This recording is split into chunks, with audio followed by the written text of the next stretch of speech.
Caught my wife cheating with her childhood friend. You always hear people say, trust your gut. The problem is, your heart has a way of talking you out of it. You tell yourself you're overthinking. You're being paranoid. You're imagining things. I wish that's all this had been. This happened back in 2023. I was 26. My wife was 28. We'd been married for 3 years. At the time, I genuinely believed we had a good marriage. Nothing felt broken, nothing felt distant. If someone had asked me back then whether I trusted my wife, I would have said yes, without thinking twice. Then one day, she told me her childhood friend was in town. She wanted to meet up with him. I didn't question it. Why would I? He was someone she'd known long before we ever met. I figured they were just catching up. So I smiled, told her to have a good time, and thought nothing of it. At least, that's what I told myself. But then, they met again. And again. Then, again. Before I realized it, they'd seen each other more than 6 times in less than 2 months. That's when something started bothering me. Not because she had a male friend, that wasn't the issue. It was how often they were meeting. It just didn't feel normal anymore. So one day, I casually asked, "So, what does he do?" She said, "He travels." Simple answer. Normal answer. But for some reason, that was the first moment my instincts started screaming at me. I couldn't explain it. Nothing had actually happened. I had no proof, just a feeling. And sometimes, those are the hardest feelings to ignore.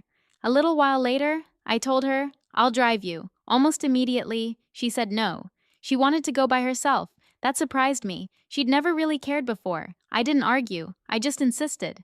Eventually, she gave in. Up until that day, I'd never met him. I'd only seen pictures. When we finally shook hands, everything looked perfectly normal. He smiled. I smiled back. If someone had taken a picture right then, it would have looked like 2 strangers meeting for the first time. But the second I looked him in the eyes, I felt it. That strange feeling you can't explain to anyone else. The kind that makes no sense. The kind you almost feel guilty for having. Because there's nothing you can point to, no evidence, no proof, just your gut, and mine was telling me something was wrong. I watched them walk away together. Then I sat in my car. For a minute, I kept arguing with myself. Just go home. You're being ridiculous. Don't become that husband. I wanted to listen. I really did. Instead, I started the engine and followed them. I'm not proud of that decision. Honestly, I never will be. But if I hadn't, I would have spent the rest of my life wondering. It didn't take long. A few moments later, I saw them stop. They looked around, said something to each other.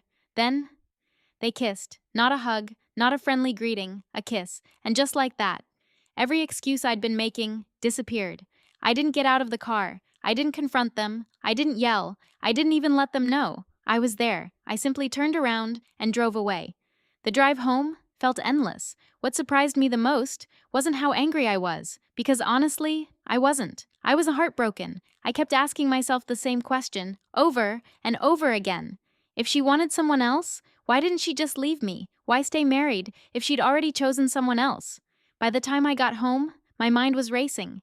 Every memory from the last 2 months started replaying in my head. Every smile, every kiss, every time she called my name, every little moment. I'd believed without question. Now, they all felt different. Like I'd been watching a movie without realizing. Everyone else already knew how it ended. When she finally came home, I was waiting, not pacing, not yelling, just waiting. She walked through the door like it was any other day, then she saw me. For just a second, I caught it. That look, a flash of panic. It was there. And then it was gone. Almost instantly, she smiled, like she'd flipped a switch. She walked over, wrapped her arms around me, and said hello, as if nothing had happened. That threw me off. She'd always been calm under pressure, collected, almost impossible to read. But seeing her act so normal, after what I'd just witnessed, made me question myself for a split second. I wasn't ready, not yet. So instead of confronting her, I lied. I told her. I had an emergency work trip. I started throwing clothes into a bag. She kept watching me. Then she asked, "Are you upset?" I forced myself to answer, "No, I just really don't want to go." She seemed to accept it, or at least, she pretended to. When I finished packing, I asked if she'd drive me to the airport. She agreed. The entire drive, neither of us said much. The silence was almost unbearable. but I needed a few more minutes to make sure I didn't say something I'd regret. Before we got to the airport, I asked her to pull into the parking lot of a shopping mall. She looked confused, but she parked the car. I took a deep breath, then I looked at her. I want a divorce. She stared at me. For a moment, she didn't say anything. Then she finally asked, "Why?" I couldn't hold it in anymore. Because of him. Because of what I heard. Because of what I saw. Everything I'd been holding back came pouring out. We talked, if you could even call it that, for nearly 30 minutes. At first, she denied everything. Completely. She acted like I had it all wrong.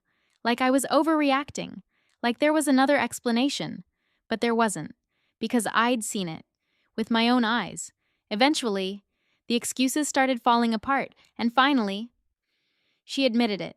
She confessed. Oddly enough, that wasn't the moment I lost control. In fact, I never did. I didn't scream, I didn't cry, I didn't slam the car door. I just stayed calm, maybe too calm. For years, I'd believed something. I'd always thought, when someone cheats, they expect to see you break. They expect the shouting, the begging, the tears. I wasn't going to give her that. Not because I wasn't hurting, I was, more than I'd ever been. But I refused to let my pain become something she could watch or remember. So I stayed quiet. I spoke, only when I had something to say. Eventually, I moved out. I spent the next week away from home, away from her, trying to figure out what was left of the life I thought we had. During that week, she called again and again. She begged me to come back. She wanted another chance. She wanted to fix our marriage for an entire week. She refused to stop trying. Eventually, I agreed to come home, but not without one condition. I looked at her and said, "If we're going to stay together, one day, I'm going to sleep with someone else. And when it happens, I'm not going to tell you when." The room went completely silent. She hated the idea. I could see it. She didn't argue that it was fair, because she knew nothing about this situation was fair. After a long silence, she reluctantly agreed. She believed that was the price of saving our marriage. She believed we were starting over. She had no idea that my decision had already been made. She thought that condition was the beginning of our second chance. It wasn't. The truth is, I'd already made my decision during that week when I moved out. I never told her. Instead, I came back home and let her believe we were rebuilding our marriage. We went back to living together. We talked, we laughed, we tried to act like life was moving forward. But for me, something had changed forever. The marriage was already over. I was just waiting for the right time to leave. Meanwhile, she lived with something I'd intentionally left hanging over her head. Every single day, she wondered, is today the day? Is this the day he finally sleeps with someone else? She didn't know when. She didn't know who. She only knew that someday it might happen. That uncertainty followed her everywhere. For 2 years, she lived with it. And while she was waiting, I was quietly preparing my exit. Little by little, I transferred my assets to my parents. I moved my money to my little sister. I didn't rush it. There was no reason to. I wanted everything completely finished before I walked away. Honestly, I'm still surprised. It took her 2 years without noticing. But somehow, she never did. By the time everything was in place, I was ready. I quit my job, filed for divorce, and this April, we finally sat down with our lawyers. She looked at me, completely confused. Then she asked me one simple question: why?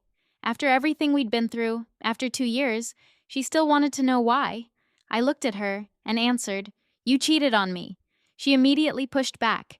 She said, I had cheated too. After all, I'd promised I was going to sleep with someone else. In her mind, that made us even. That's when I finally told her the truth. I never cheated. Not once.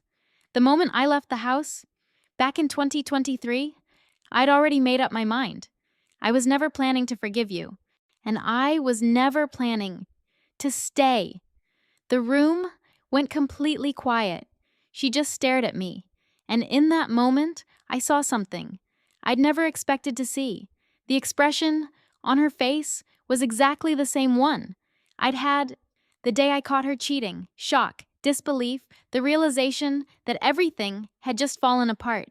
The difference was, I'd lived with that feeling for 2 years. She'd only just met it. Today, the divorce is final. I live in an apartment with my little sister. And honestly, I'm happy.